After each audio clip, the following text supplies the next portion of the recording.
টি-20 বিশ্বকাপ থেকে আইসিসির কাছে কার্যত ঘাড় ধাক্কা খেয়েছে বাংলাদেশ।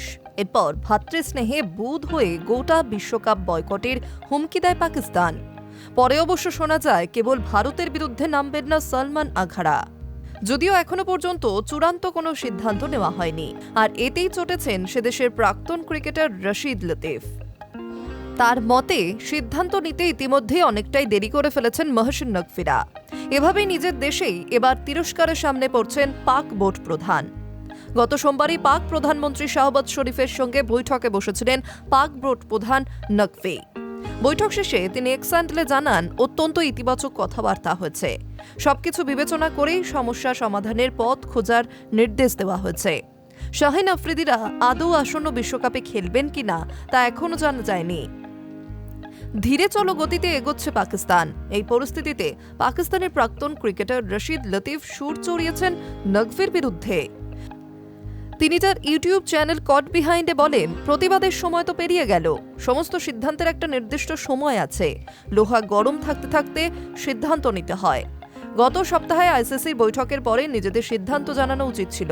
বাংলাদেশকে সমর্থন করেছি, আমরা ওদের পাশেও থেকেছি, কিন্তু সেই পর্ব শেষ হয়ে গিয়েছে।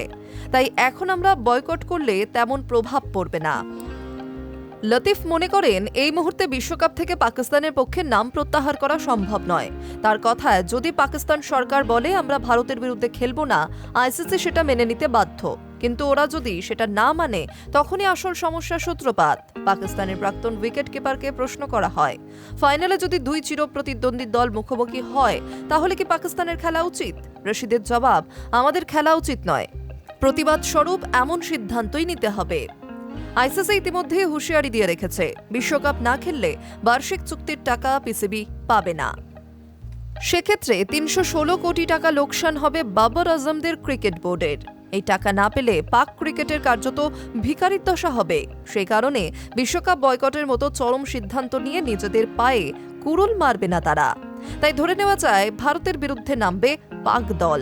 তাছাড়াও বিভিন্ন সংবাদ মাধ্যম সূত্রে জানা গিয়েছে, পাকিস্তান নাকি ইতিমধ্যে কলম্বোর বিমানের টিকিট কেটে ফেলেছে। ২রা ফেব্রুয়ারি তাদের কলম্বো পৌঁছানোর কথা। এই অবস্থায় পিসিবি প্রধানকে কটাক্ষ করলেন প্রাক্তন পাক তারকা। Hi News network.